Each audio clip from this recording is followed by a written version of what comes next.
that the animal's tiny teeth could somehow draw out human pain or infection. Others think the squeaky rodents were associated with certain gods or spirits connected to healing. Meanwhile, the methods themselves ranged from gargling with concoctions to applying poultices. Often, treatments involved materials we now find eyebrow-raising, powders made from crushed bones, ashes, or even human urine. Yes, urine made occasional appearances, possibly because of its ammonia content, which has mild antiseptic properties. It's like nature's ancient mouthwash, just with a whiff less glamour. Folk belief mingled with medical knowledge. Romans might have whispered prayers to gods like Apollo, the god of healing, hoping divine intervention would ease their ache. They also believed that the devil, or some mischievous spirit, could cause tooth pain, so some remedies doubled as spiritual exorcisms. Imagine sitting there, jaw clenched, watching a Roman healer prepare a murky liquid or chase a mouse around a courtyard, hoping one would bring relief. The mix of earnest care and strange tradition creates a vivid, if somewhat puzzling, picture of ancient healthcare. And of course, hygiene wasn't what you'd call a top priority. Toothbrushes existed, made from twigs or animal bones, but the understanding of germs was centuries away. So you had to rely on whatever the local wisdom, and the odd mouse, could offer. In the end, early Roman dental remedies remind us how people across time have wrestled with discomfort, blending observation, superstition, and experimentation in ways that can still surprise and entertain us. Now that you've settled in with that aching jaw, let's dive into the curious role of mice in Roman dental care. Yes, those tiny, twitchy-tailed creatures more often associated with scurrying through granaries and stealing scraps somehow earned a spot in the pantheon of ancient toothache treatments. It's a practice that might make you squint in disbelief, or at least prompt a gentle "really," as you imagine how rodents fit into a serious health regimen. Historians still argue whether the use of mice was more symbolic magic or practical medicine. Some ancient authors describe a ritual in which a mouse, often a white one, prized for its purity, was placed against the painful tooth or even allowed to nibble on the affected area. The idea: the mouse's teeth might draw out the pain or infection, much like a tiny, furry dentist. Picture yourself sitting still as this happens.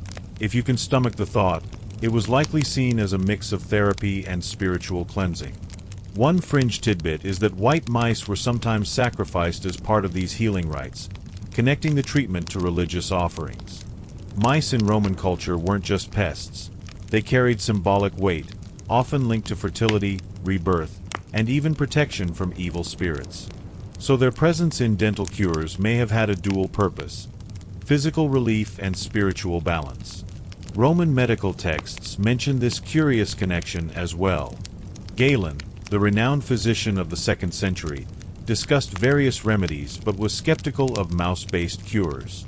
Yet, these practices persisted among the populace, especially in rural areas where formal doctors were rare, and folk traditions held more sway. It's also worth noting that some scholars speculate this practice originated from earlier Mediterranean or Near Eastern cultures, which the Romans adapted or misunderstood. Others suggest the tiny animal's constant gnawing was thought to somehow grind down the pain or remove harmful spirits, sort of like a natural toothpick with a supernatural twist. Meanwhile, mice were easily accessible. They scurried everywhere, from city streets to countryside granaries, making them a handy, if unusual, remedy resource. If you imagine ancient Rome's bustling markets, with vendors shouting and children darting through alleys, it's not hard to picture a local healer catching a mouse or two to prepare a treatment on the spot. The mingling of practical availability, symbolic meaning, and hopeful desperation made mice a surprising but enduring part of Roman dental lore. Of course, this raises the question of effectiveness. Did it work? Historians still debate whether the mouse treatment ever helped beyond placebo or distraction. But the fact it persisted hints at the importance of ritual and comfort in ancient healing, even when the cure seems a bit furry. So, next time you swish your minty mouthwash or chew a modern dental gum, remember, some Romans tried to ease their toothache with a mouse's nibble. That's one ancient remedy that surely wins the prize for peculiar charm. You're probably wondering how exactly these mouse remedies worked in practice, beyond the curious idea of letting a mouse nibble. Let's unpack the materials and methods the Romans employed in their dental care toolkit, which combined the ordinary, the bizarre, and the surprisingly inventive. It's a bit like opening an ancient medicine cabinet where you might find vinegar alongside a tiny rodent, or powdered bones nestled next to fragrant herbs.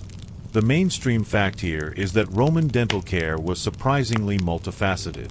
They used powders made from crushed eggshells or bones to strengthen teeth, and rinsed their mouths with mixtures of vinegar, salt water, or even urine, which, as strange as it sounds, has ammonia that acts as a mild antiseptic. So while the mouse may be the star of the oddball show, the Romans had a fairly pragmatic approach to oral hygiene for their time.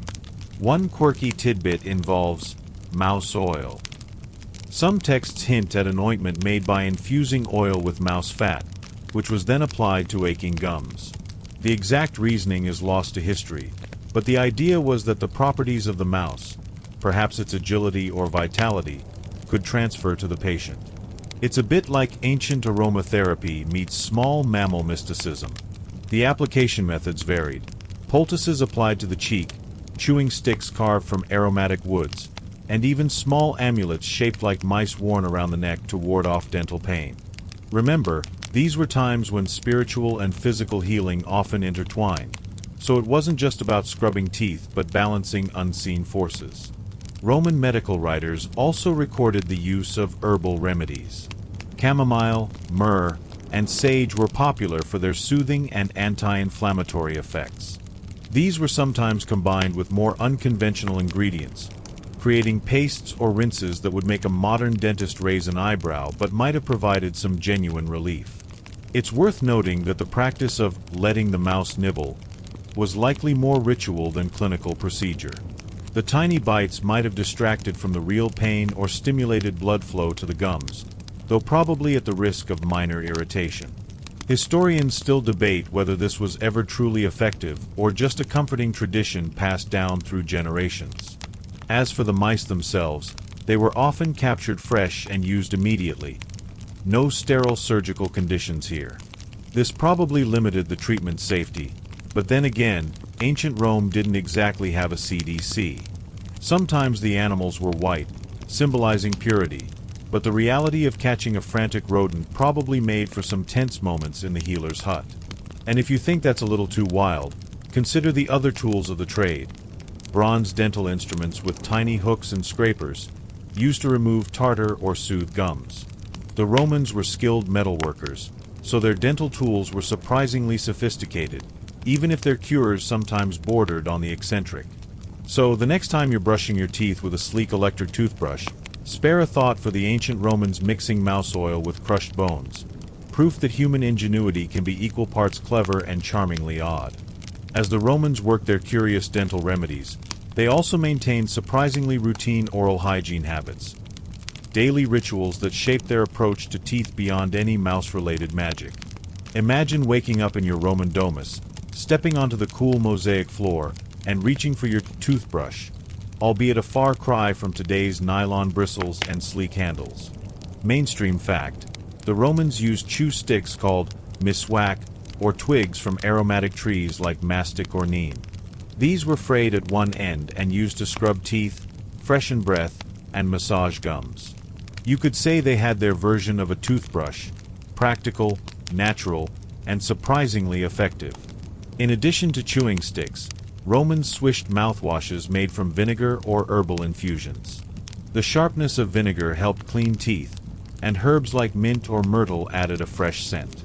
Some even used urine as a mouth rinse. Yes, we're back to that infamous practice, because it contains ammonia, which can act as a cleaning agent. Maybe not the minty freshness we expect now, but it made sense in their chemical understanding. A quirky tidbit here is that the wealthy Romans sometimes employed toothpicks, made of precious metals like silver or gold. Not only a dental tool but a status symbol. Imagine politely picking your teeth after a banquet with a gleaming golden stick, a subtle way to show off your wealth while keeping your smile intact. Historians still debate how widespread these daily habits were. Was oral hygiene mostly a practice of the elite, or did common folk also care for their teeth regularly? Archaeological finds of chewing sticks and teeth with wear patterns suggest both, but the quality and materials likely varied greatly with social class. The Romans also used powders to clean their teeth, mixtures that could include crushed bones, shells, and even ground-up charcoal. These abrasive powders acted like early toothpaste, scrubbing away plaque and debris. Of course, without modern fluoride, cavities were still common, but these efforts helped keep breath reasonably fresh. And hygiene wasn't limited to teeth. The Romans placed high importance on bathing and general cleanliness, which extended to oral care. Public bathhouses sometimes had areas dedicated to brushing teeth or gargling. Picture a crowded Roman bath, the sounds of chatter, splashing water, and somewhere in the mix, people rubbing their gums with twigs, a social ritual as much as a hygiene routine. So, while you might laugh at the idea of a mouse nibbling your tooth, the Romans' daily tooth care shows a practical, if sometimes strange, effort to maintain oral health. Next time you brush, think of those aromatic twigs and golden toothpicks, the ancient ancestors of your modern routine. The Romans didn't just rely on herbs and chewing sticks. They also wove a rich tapestry of folk beliefs and superstitions around dental care that added a magical dimension to the otherwise mundane task of easing tooth pain. In a world where gods, spirits, and omens held real sway over daily life, a toothache was not simply a physical annoyance. It was often a sign of deeper spiritual imbalance or a message from the divine. So, in addition to physical remedies, Romans sought comfort and healing in rituals, charms, and prayers. One mainstream fact: Roman medical and religious texts reveal that teeth were sometimes seen as a gateway to the soul's health, linking oral pain to conditions of the spirit or fate. This meant that healing a toothache might require more than just scrubbing or poultices. It might demand appeasing unseen forces, warding off evil spirits, or performing symbolic acts. The tooth was believed to be connected to the whole body's well-being, a small but powerful symbol in their worldview. A quirky and persistent tidbit shared across many ancient cultures, including Rome, was the belief in tooth worms. These invisible creatures were thought to bore tiny holes in teeth and cause pain. Without microscopes or an understanding of bacteria in cavities, it made sense to imagine some microscopic invader at fault. Romans, like Egyptians and Babylonians, sought to drive out these worms through a mix of herbal concoctions, chants, and charms shaped like mice or teeth themselves. You can almost picture a healer performing a ritualistic exorcism on a tooth, chanting, sprinkling powders, and invoking gods to expel these pesky little pests. This was more than just medicine. It was theater and faith rolled into one. Romans also believed strongly in the protective power of amulets.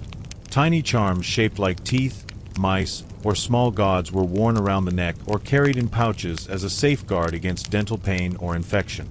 These amulets often bore inscriptions invoking healing gods like Apollo, the god of medicine and prophecy, or Mercury, who guided souls and guarded travelers.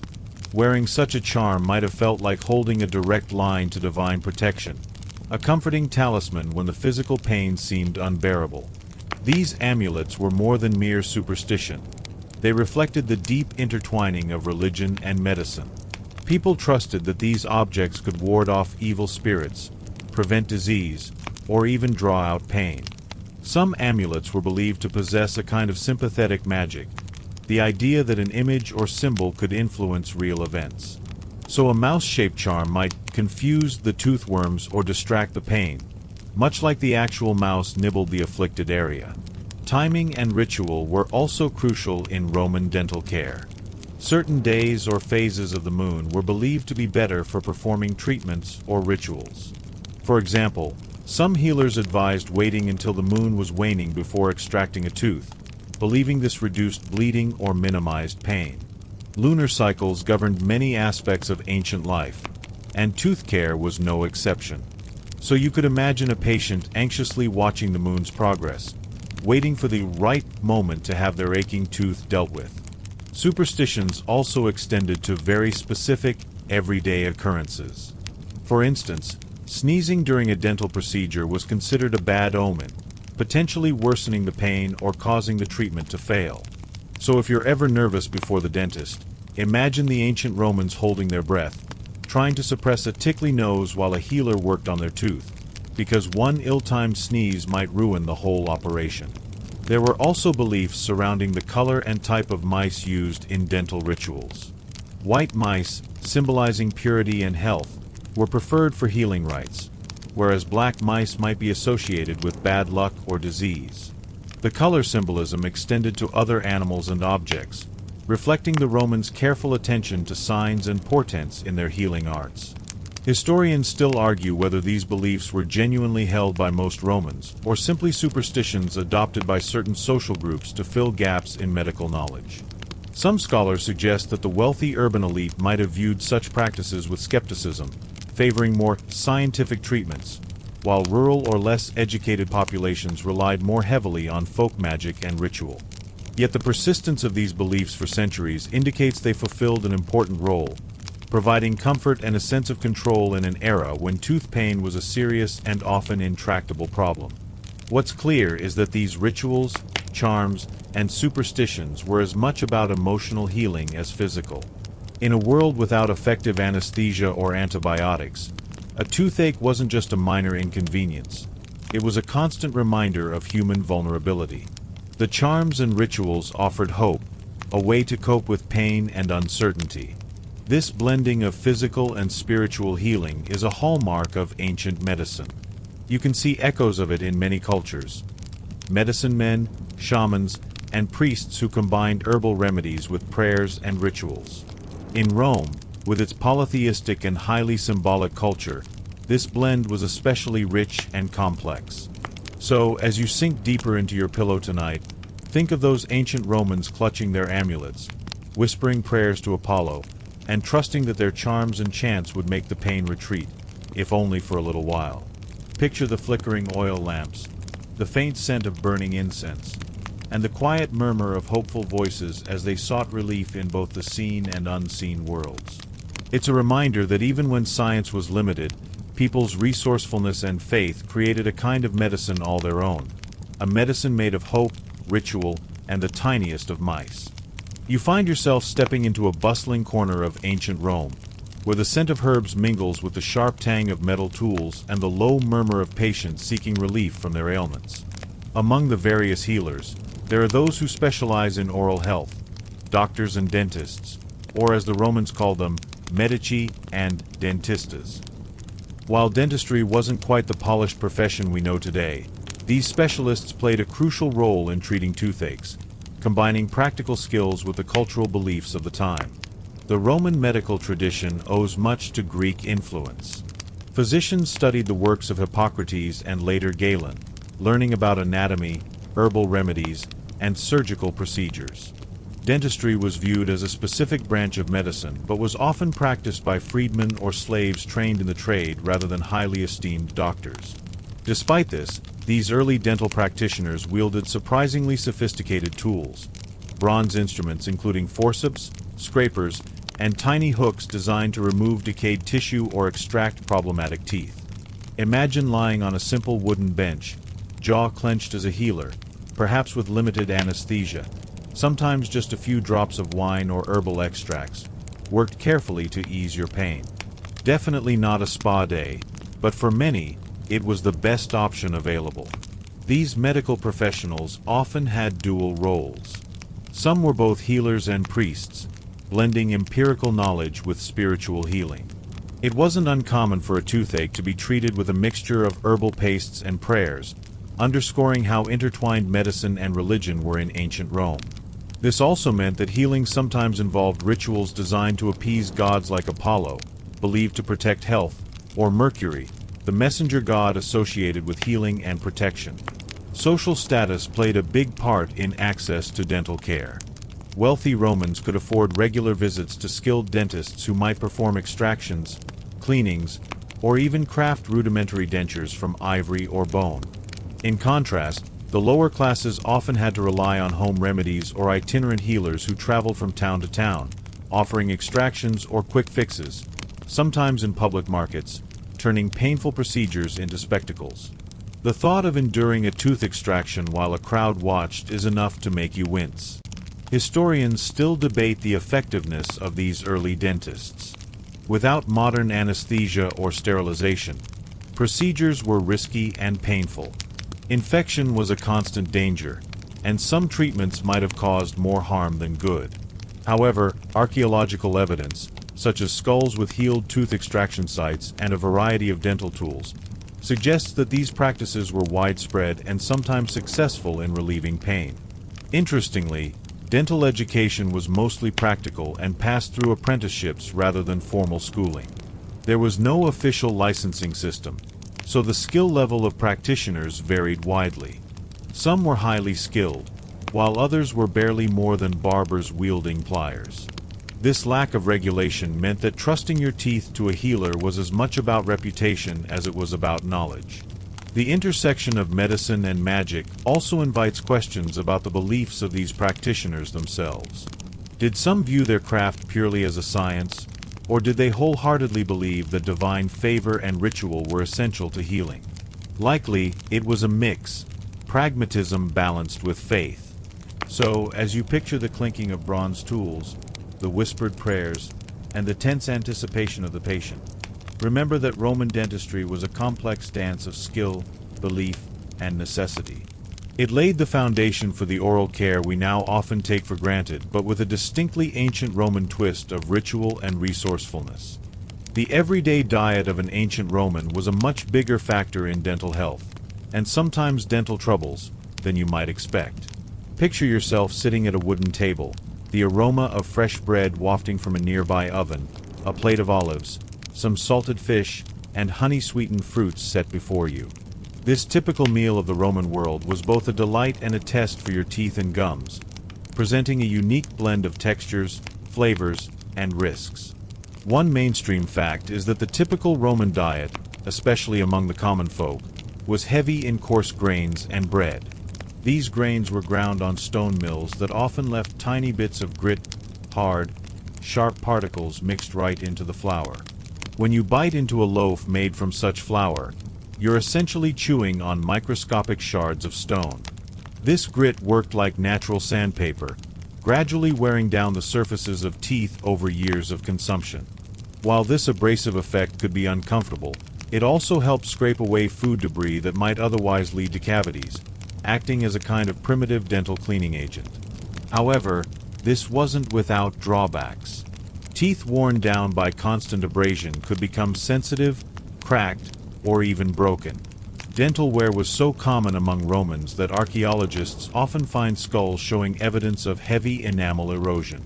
For many, it was a trade-off: suffer the slow grinding down of your teeth, or risk cavities from sugary treats.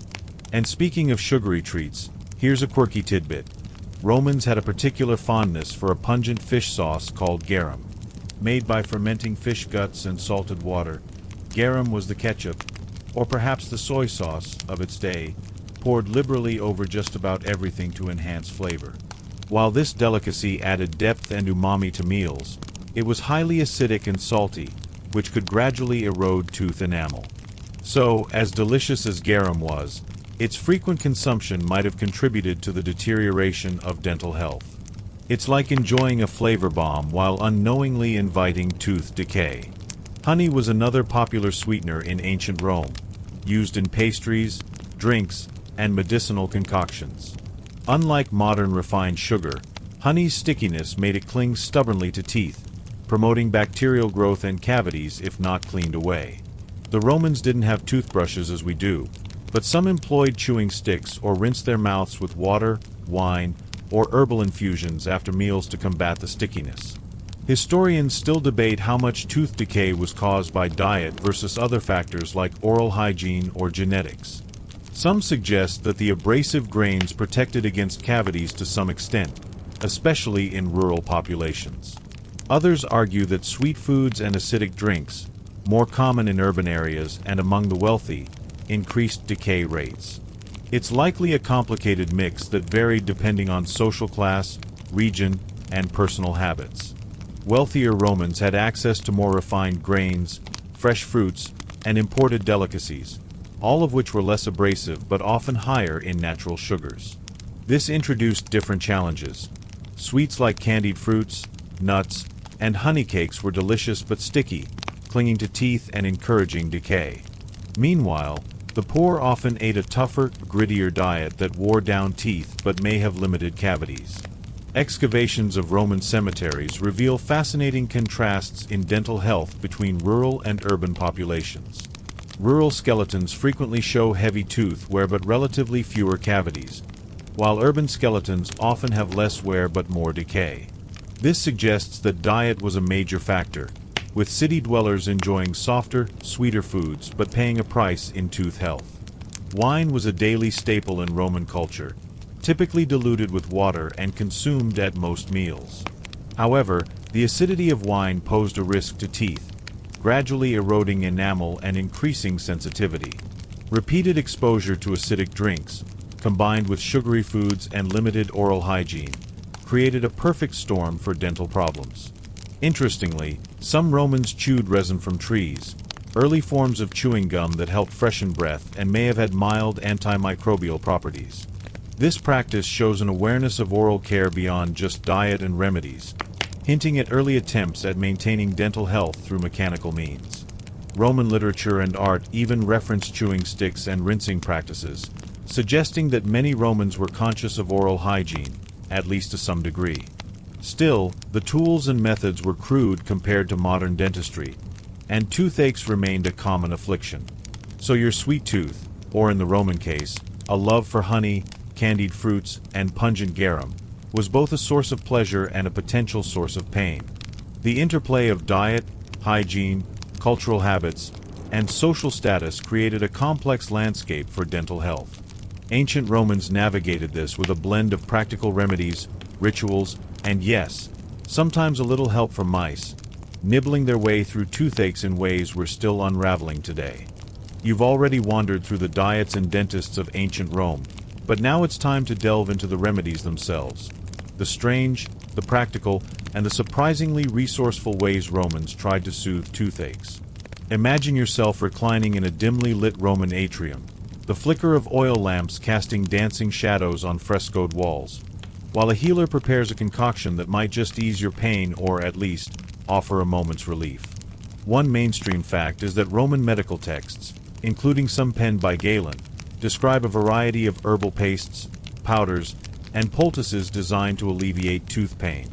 Ingredients like myrrh, frankincense, mint, and willow bark were prized for their soothing, antiseptic, or anti-inflammatory qualities. These substances were often crushed, mixed with honey or wine, and applied directly to swollen gums or the aching tooth itself.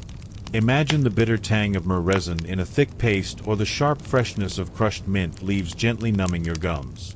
These remedies, although primitive, reflected an early understanding of plants' medicinal properties. Here's a quirky tidbit that might raise your eyebrows. Some Roman toothache treatments included the use of powdered mouse brains. Yes, mouse brains, ground into a fine dust and applied as part of a remedy. This peculiar practice fits into a broader cultural pattern where small creatures, especially mice, were believed to hold mysterious healing powers. In some ritualistic contexts, live mice were even employed, thought to symbolically draw out the pain by nibbling away at it. The symbolism made sense in a world where nature, magic, and medicine intertwined. The mouse's ability to gnaw through tough materials translated into a belief that it could bite away at disease and discomfort. It's not exactly a conventional remedy, but it reflects the Romans' creative and symbolic approach to healing. Historians still debate how effective these animal-based treatments really were. While many herbs used in remedies had proven antiseptic or analgesic properties, the use of powdered mouse brain likely offered little in the way of real healing. Yet, the psychological impact of such treatments, the placebo effect and the comfort of ritual, should not be underestimated. The belief in a remedy's power was often as important as the remedy itself, particularly when actual medical knowledge was limited.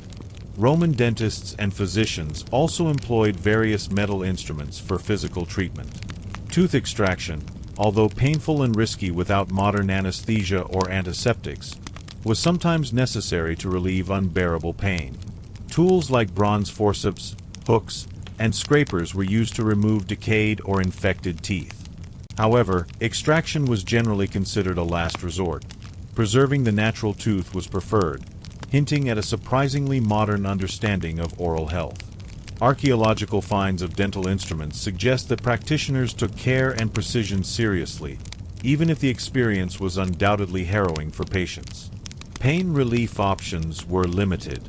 Opium derivatives, known in the ancient world, were sometimes used but were not widely accessible or consistently effective. More commonly, wine mixed with herbs or sedative plants might be given to dull pain before procedures. You can almost smell the sharp aroma of wine in the air as a patient braced themselves for treatment, hoping the bitter liquid would numb their senses enough to withstand the ordeal. Other common treatments included rinsing the mouth with solutions made of salt water or vinegar, both known for their cleansing and disinfecting properties. Chewing bitter herbs, such as rue or wormwood, was believed to soothe inflamed gums and freshen breath. These practices suggest that Romans recognized the importance of oral hygiene and attempted to control infection, even if their methods were rudimentary by modern standards. Some medical writers also recommended dietary adjustments to reduce tooth pain. Avoiding very cold or hard foods, or temporarily switching to softer diets, was advised for those suffering from acute toothaches. The idea was to minimize irritation and allow the affected area some relief. It's a sensible approach that echoes modern dental advice, showing that some concepts have persisted through the centuries. Intriguingly, the Romans also practiced a form of dental prosthetics. Wealthy individuals sometimes had dentures made from ivory, bone, or even human teeth, designed to replace missing or extracted teeth. These prosthetics were rudimentary but indicate a desire to maintain both function and appearance, reflecting social values tied to physical presentation. Historians continue to explore how the combination of empirical treatments, rituals, and superstition shaped Roman dental care. Was healing more about the faith placed in remedies and practitioners, or did some treatments genuinely ease suffering? Most likely, it was a complex blend of both. The integration of practical knowledge, symbolic acts, and community support created a holistic approach to dental pain that helped many cope, even when a true cure was out of reach. So, as you imagine the scene, the thick pastes of myrrh and honey, the sharp metallic clink of dental instruments, the whispered prayers and hopeful incantations, you're witnessing a culture wrestling with one of the most universal and persistent human afflictions. Their inventive remedies, a mix of science, magic, and empathy, laid foundations that echo faintly through the ages, reminding us that even in pain, humans seek relief through whatever means they can find. You've heard about Roman remedies and their mix of science and superstition, but what about the cultural and religious beliefs tied to toothaches? In ancient Rome, pain was rarely seen as just a physical sensation. It was often interpreted as a message from the gods, a spiritual sign demanding attention and respect.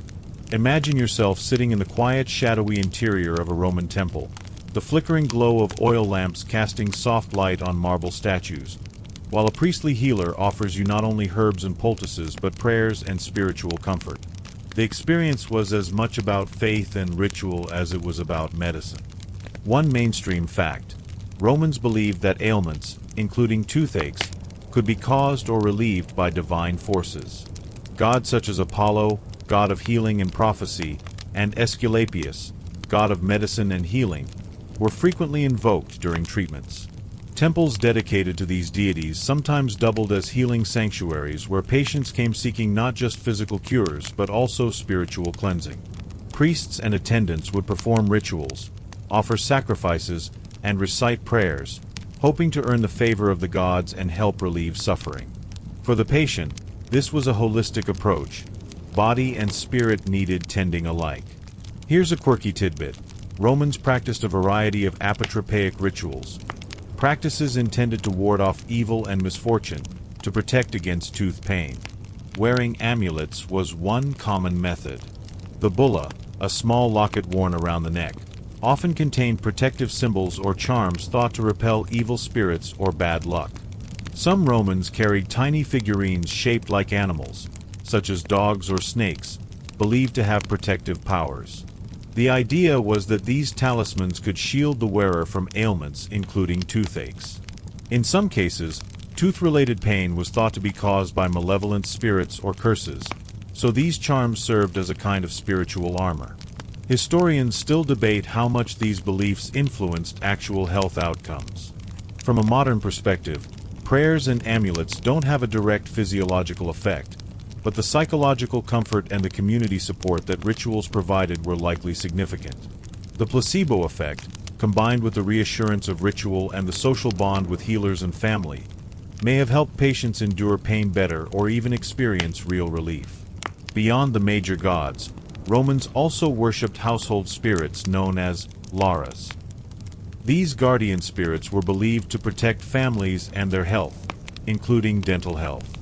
Families would offer food, drink, or small sacrifices to the lares, seeking their protection from illnesses and misfortune.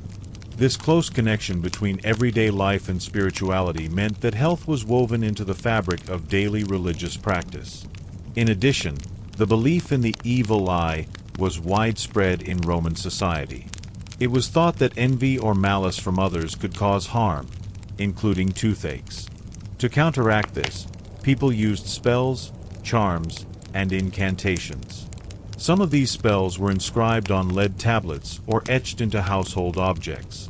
The practice shows how superstition and folk magic were integral parts of medical care, blurring the lines between science, religion, and magic.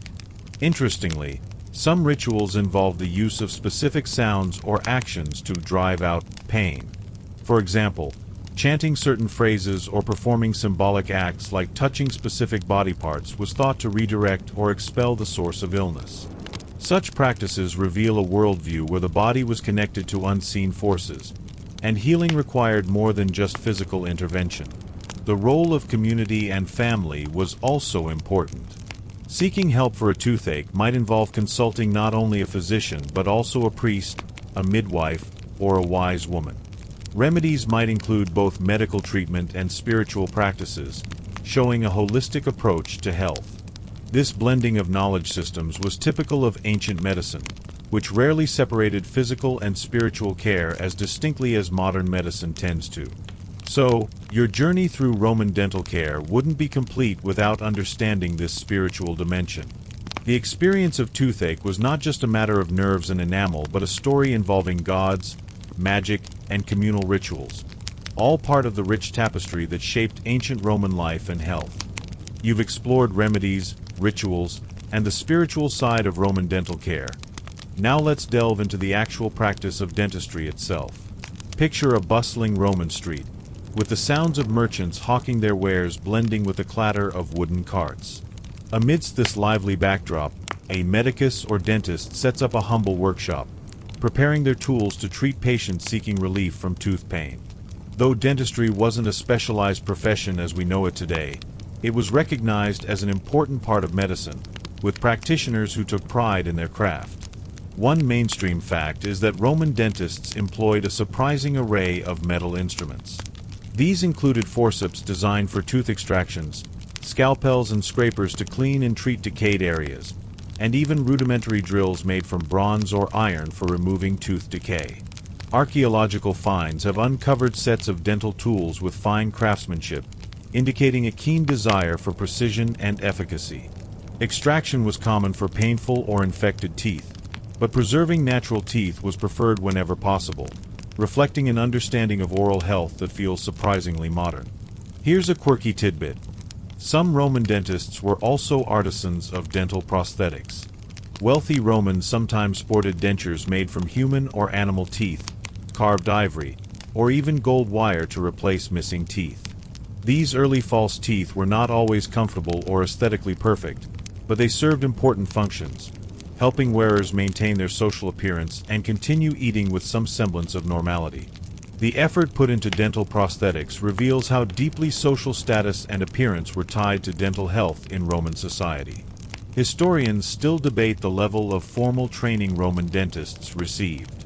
Some were highly skilled professionals who apprenticed under experienced mentors, while others might have been barbers or general physicians offering dental services alongside other treatments.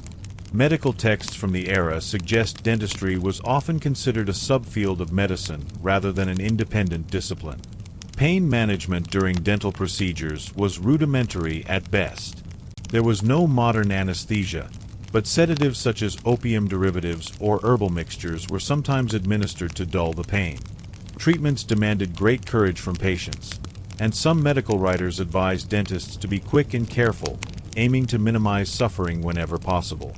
Oral hygiene, although limited compared to modern standards, was practiced. Romans used chew sticks made from aromatic trees like mastic or olive to clean their teeth and freshen breath. Mouth rinses included water or herbal infusions, and toothpastes were concocted from crushed bones, ashes, and abrasive minerals. Ironically, some of these abrasive substances likely wore down enamel rather than protecting it, a trade-off reflecting the limits of ancient dental science. So, Roman dental practice was a blend of emerging surgical techniques, early prosthetic innovation, and basic hygiene efforts.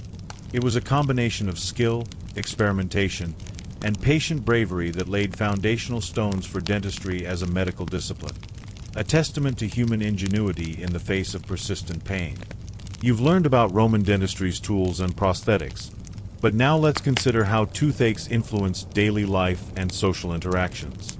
Imagine yourself navigating a bustling Roman forum, the vibrant heart of city life, where merchants shout their wares, children play by fountains, and the chatter of citizens fills the air. In such a lively setting, a toothache was far more than a mere personal discomfort.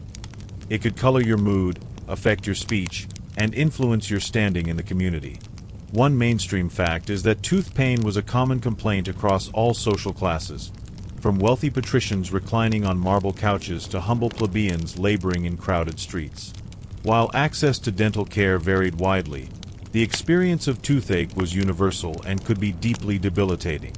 Chronic pain often diminished appetite and energy levels, affecting one's ability to work, socialize, and fulfill civic duties. Ancient Romans recognized the seriousness of oral pain, treating it not as a trivial annoyance but a condition demanding medical and social attention. Here's a quirky tidbit. Some Romans believed toothaches were contagious in a metaphorical sense, imagining that pain or illness could jump from one person to another through close contact. To shield themselves, individuals sometimes avoided prolonged proximity to those suffering from tooth pain or carried protective charms. This social stigma added a psychological burden to the physical suffering, making toothaches doubly troublesome.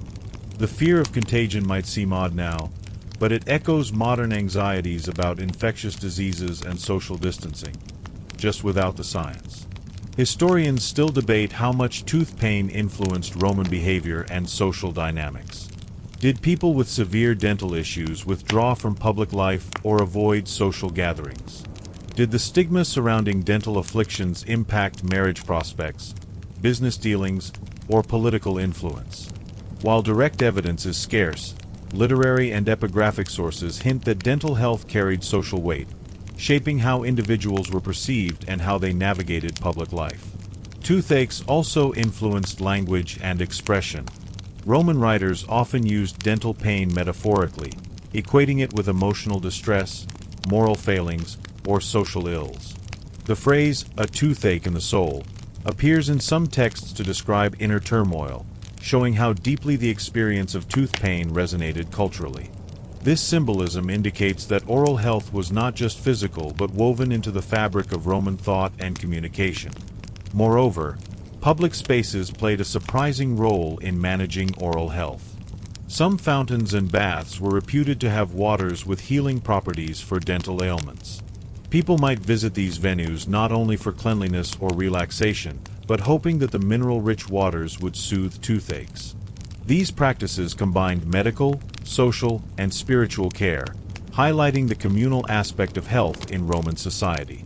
In addition to public baths, some communities had sanctuaries dedicated to healing gods where people sought relief from pain. Pilgrimages to these sites often involved offerings and prayers, reinforcing the intersection of faith and health. Understanding the broad impact of toothaches helps us see why Romans invested so much effort in remedies, rituals, and dental care. Tooth pain was more than a physical ailment. It was a social condition influencing daily life, relationships, and cultural expressions.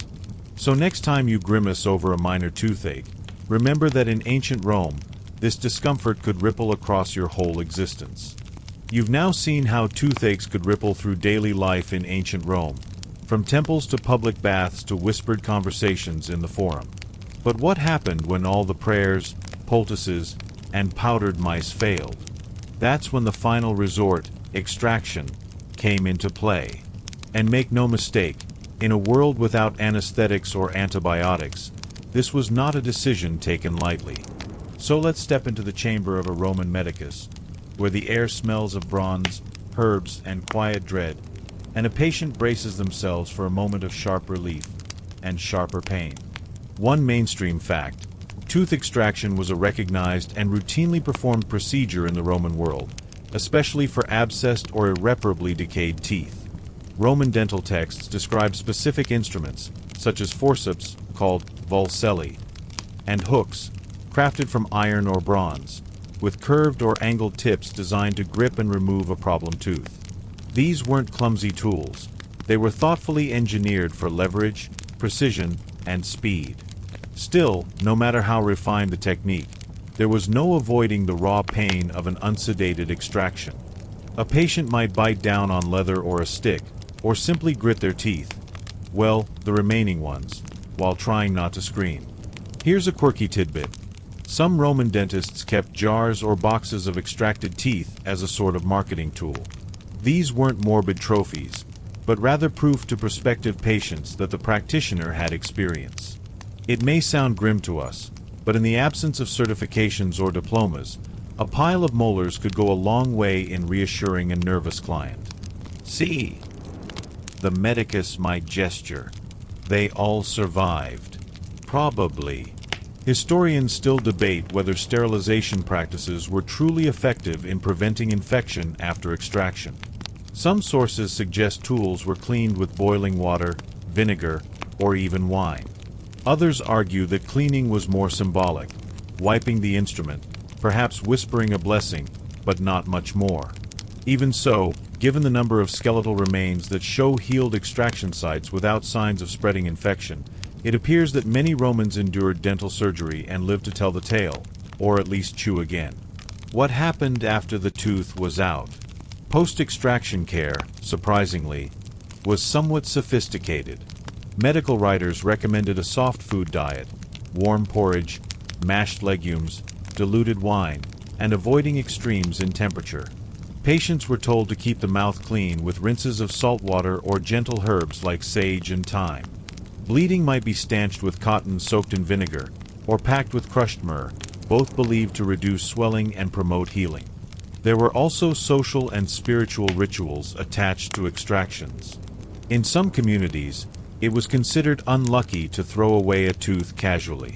Some people would bury it in a garden, burn it, or offer it at a family shrine, ensuring the pain did not return or that spirits would not reclaim the extracted piece as part of your soul. Children's lost teeth were sometimes left on rooftops as offerings to birds, who would carry the pain away, a practice that echoes in various forms even today. More than a few Roman inscriptions mention the loss of teeth in comedic or poetic form. Losing a tooth, especially in youth, could be a source of embarrassment or humor. Satirical poets poked fun at aging senators whose smiles were more gold than enamel. In this way, dental extractions weren't just medical moments but cultural touchpoints, a reminder of mortality, imperfection, and resilience. And so, if you were a Roman citizen plagued by a tooth that throbbed with every bite, you would eventually seek out a medicus. You'd watch as they heated their tools in a flame, dipped them in wine, or whispered a prayer to Aesculapius. You'd sit still, if you could, while that cold bronze pressed against your gum. And when the moment came, sharp and fast and unforgettable, you'd hope the pain left with the tooth. And if not, well, at least the gods knew you'd suffered bravely. Now that you've braved the dreaded tooth extraction in ancient Rome, Let's take a step back and widen the lens. How did Roman dental practices compare to those of other ancient civilizations? You might be surprised to discover that while the Romans were resourceful, their methods weren't entirely original. In fact, they borrowed, adapted, and sometimes outright stole ideas from their neighbors and predecessors. That's the Roman way. Take what works, improve it when you can, and claim it as your own. One mainstream fact: the Romans heavily borrowed medical knowledge from the Greeks and Egyptians. Roman physicians like Galen routinely referenced Hippocrates, as well as Egyptian healers, especially in matters of pharmacology and surgical technique. For example, the use of honey, wine, and myrrh as dental disinfectants, practices often attributed to Roman ingenuity, had already been standard in Egyptian medicinal texts for centuries. The Egyptians also practiced early forms of tooth splinting using gold wire, a concept the Romans would refine but never entirely reinvent. Here's a quirky tidbit. The ancient Sumerians believed in the toothworm theory, that tiny, invisible worms bored into your teeth and caused pain. This idea persisted for centuries and even crept into Roman folklore, although most educated Roman physicians dismissed it in favor of humoral theories. Still, for many in the countryside, a toothworm was as good an explanation as any, and spells to drive the creature out were sometimes whispered alongside poultices and prayers. Historians still argue whether the Romans' dental practices evolved independently or were part of a larger network of exchanged knowledge. The Romans maintained trade routes reaching as far as India, the Arabian Peninsula, and sub-Saharan Africa. Along with spices and silk came ideas, medical, spiritual, and otherwise. Though no Roman medical texts directly cite Indian Ayurvedic practices, parallels are uncanny. Ayurveda prescribed chewing aromatic twigs from neem and other trees, something the Romans also did, albeit with mastic or olive twigs. Were these coincidences, or the result of quiet, centuries-old cultural diffusion? Chinese medicine, though mostly unknown to Romans, also developed sophisticated approaches to dental care, using acupuncture and herbal compresses to relieve oral pain. While no evidence suggests that Roman Medici had access to acupuncture, the conceptual overlap is intriguing. Both cultures understood that oral pain wasn't isolated. It could reflect imbalance elsewhere in the body. For the Romans, that imbalance was explained through humors. For the Chinese, through qi. Different frameworks, similar instincts. The Persians and Parthians, Rome's rivals in the East, had their own rich medical traditions. Zoroastrian rituals occasionally involved offerings or blessings for oral ailments. Persian healers used poultices made from garlic, vinegar, and even goat fat to treat infected teeth. Roman soldiers who fought in or alongside these regions may have encountered such remedies, either through battlefield necessity or campfire trade. Meanwhile, in sub-Saharan Africa, archaeological evidence from Nubia and early Sudanese cultures shows sophisticated dental modification and care, including deliberate tooth filing, ornamental inlays, and the use of chewing sticks soaked in antiseptic solutions. While the Romans never reached deep into Africa, their empire brushed against its northern edges. It's plausible that ideas, like trade goods, crossed borders, changing just a little with each pass. Of course, Roman pride rarely allowed for open acknowledgement of borrowing. Galen, Celsus, and others wrote with the confidence of pioneers, often masking their sources or blending them into Romanized systems. This didn't make the knowledge less useful, but it does make tracing origins a bit like dental archaeology: delicate, uncertain, and full of assumptions. Still, despite their global borrowings, Romans were practical innovators. They refined instruments, improving Greek forceps, adding ergonomic grips to scalpels, and designing compact travel kits for battlefield medics. They also systematized documentation, setting a precedent for organized medical records. Even if their theories of humors and elemental imbalance were misguided by today's standards, their emphasis on observation, diagnosis, and intervention gave their dental practices a structured resilience that lasted centuries. So yes, Roman dental care was advanced, but not in isolation. It was the product of a wide, sometimes unconscious collaboration across continents and cultures. Like many parts of Roman life, it stood at the intersection of empire, curiosity, and practical need. Now that you've wandered the cobbled streets of Rome, peeked inside its dental workshops, and compared Roman oral care to global traditions, it's time to explore one final lens through which we understand ancient toothaches, literature, and laughter.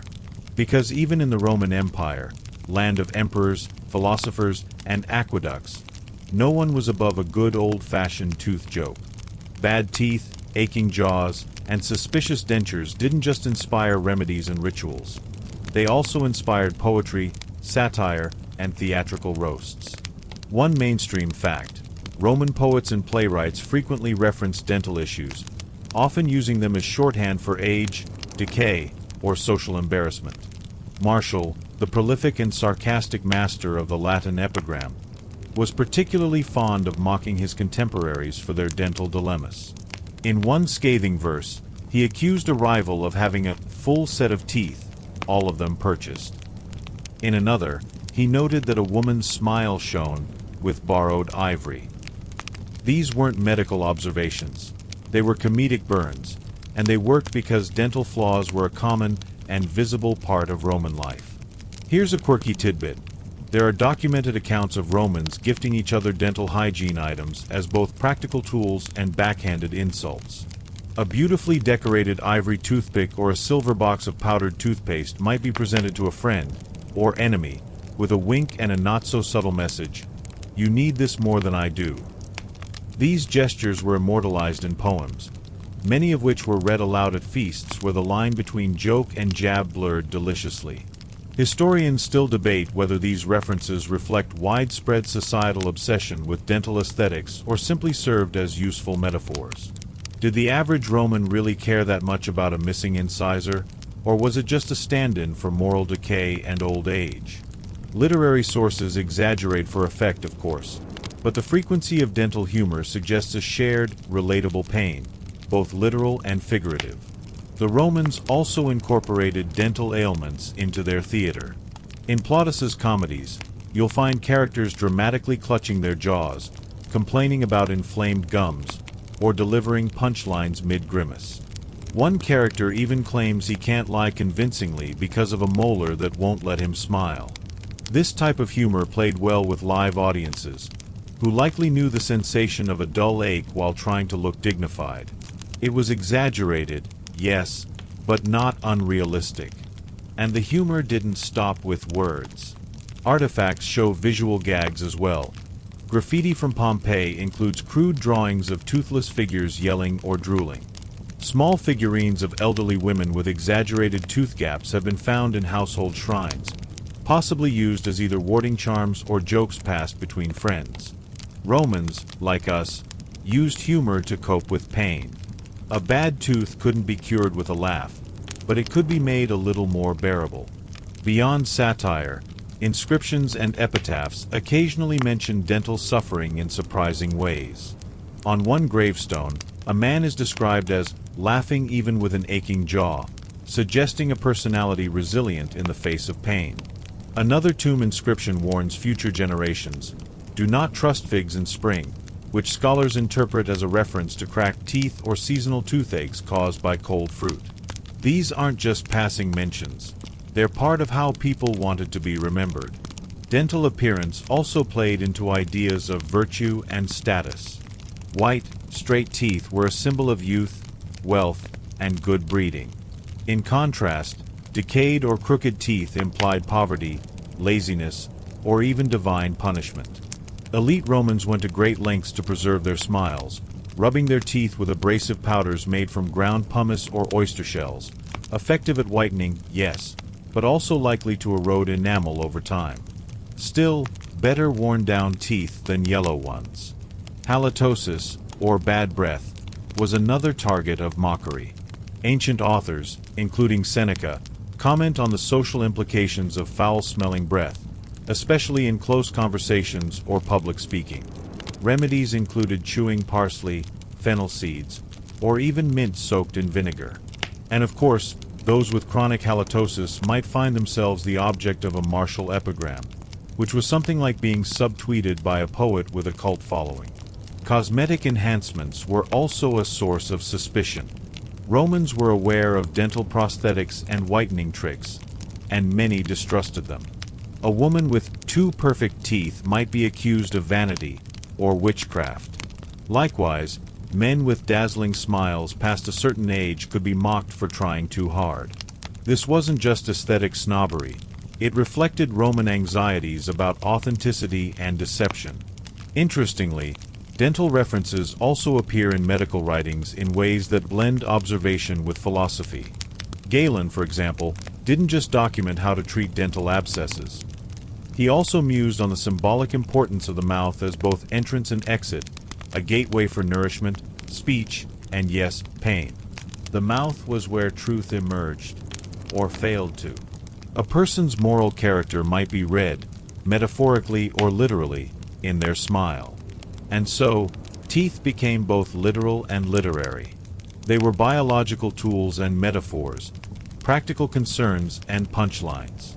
A throbbing molar could spark a prayer, a poultice, or a punchline depending on where you were and who you were with. For the Romans, dealing with dental pain was just another part of the human experience. A frustrating, sometimes funny, always shared affliction. So next time you wince at a cold sip of water or reach for a clove of garlic to rub on your gum, think of Marshall's biting verses, Plautus's grimacing actors, and that one guy whose gravestone warns about spring figs. They were all just trying to survive their toothaches, with a little humor, a lot of discomfort, and, when all else failed, a well-aimed joke. You followed the strange saga of Roman toothaches from powders and prayers to public mockery. But now, it's time to do something truly Roman, dig. Because sometimes the best way to understand what people lived with is to examine what they left behind. Not scrolls or statues, but skeletons. So imagine descending into a quiet, stone-walled necropolis beneath the outskirts of ancient Ostia or Londinium. A lantern flickers in your hand. Dust drifts. And row after row of Roman bones lie in their eternal rest, waiting, quietly, patiently, to tell you the last secrets of their smiles. One mainstream fact: skeletal remains from Roman cemeteries offer some of the clearest evidence of oral health across the empire.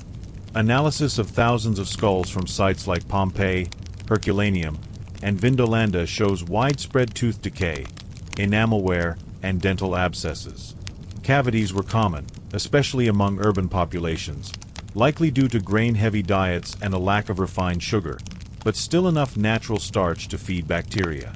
Many skeletons also reveal advanced periodontal disease, evidenced by jawbone erosion and loose teeth sockets. And yet, they lived with it. Many show signs of healing, of the body coping and adjusting to years of discomfort. Here's a quirky tidbit. Some Roman skeletons have unique wear patterns, horizontal grooves or flattened incisors, that suggest they used their teeth as tools. Leatherworkers may have held cords between their front teeth. Weavers likely gripped threads. Even scribes are thought to have held styluses in their mouths while flipping tablets. Your job, in other words, left a signature not just on your resume, but across your enamel. Historians still debate how reliable dental evidence is for reconstructing social status. Poorer Romans had worse diets and less access to care, yes, but high-status individuals also show heavy tooth wear, especially from fancy food like dried fruit, nuts, and imported flour milled with grit. Sometimes, elite tombs have the worst molars, worn down by indulgence. Other times, rural farmers show surprisingly healthy jaws, strengthened by coarse, fibrous vegetables and fewer processed grains. Tooth health in Rome, it seems, wasn't purely about class. It was also about region, lifestyle, even luck. Let's kneel by a specific skull. Say, a middle-aged woman from Londinium. Her front teeth are cracked, likely from a fall. Her molars are ground nearly flat from decades of chewing coarse bread made with stone-milled flour. One socket is healed over, evidence of a lost tooth removed years before death. Near her bones lies a small bronze pick, delicate enough to be a tooth-cleaning tool. Was she a healer? A mother who practiced self-care? Or someone who simply liked keeping her mouth clean? We can't say. But we can infer that her tooth pain wasn't ignored. It was managed, imperfectly, patiently, even lovingly. Many graves contain items linked to personal hygiene: tweezers, razors, and toothpicks made of bronze or bone. In wealthier tombs, archaeologists have found miniature boxes of what may have been dental powders, fragrant mixtures of charcoal, salt, or crushed shells. Whether these were used for health, beauty, or ritual isn't always clear. But their presence tells us something essential: teeth mattered. Even in death, Romans valued the tools that cared for the mouth, the gateway to both nourishment and speech. And then there's the tartar. Yes, even in death, it lingers. Hardened plaque on Roman teeth has become a gold mine for researchers. Under the microscope, archaeologists have found trapped pollen grains, microscopic food particles, and even fungal spores. These tiny traces reveal what people ate, what they inhaled, and sometimes even what they believed. One remarkable study found traces of medicinal herbs, including chamomile and yarrow, both known for anti-inflammatory effects. It's possible these were deliberately chewed to treat oral pain. If so, it's the closest we've come to a Roman prescription, locked inside a calcified biofilm. Of course, not every dental discovery is about care. Some are about desperation. A few skulls bear signs of primitive drilling, tiny holes in the teeth or jaws, likely made in attempts to relieve pressure from abscesses. Whether these were done by trained medici or desperate patients is unclear. But they speak to a truth that transcends time. People will do a lot to stop pain, especially when it pulses inside their own head. And then, just occasionally, we find something miraculous: healing. A jaw that once held an abscess now shows smooth regrowth. A tooth that cracked early in life remained in place for decades, worn but functional. These aren't success stories in a modern sense, but they are triumphs of adaptation. The Roman body was resilient, if not always well cared for. And through these remnants, bones and plaque and tools, we see how a civilization coped with one of the most persistent human complaints. So now, as you stand at the edge of this dim necropolis, maybe brushing a finger across the curve of an ancient molar, think of the lives behind the bones. The mothers, soldiers, weavers, and healers who woke up with jaw aches and muddled through their day, who offered prayers, crushed herbs, and sometimes just endured, who walked into the agora or the barracks with a throbbing tooth and lived anyway. You've followed their stories all night. You've chewed the herbs, bit down on leather, heard the epigrams. You've smiled their crooked smiles, suffered their abscesses, and felt their tools click against your own imagination. And now, in this quiet place beneath the earth, you can finally let them rest, and yourself, too.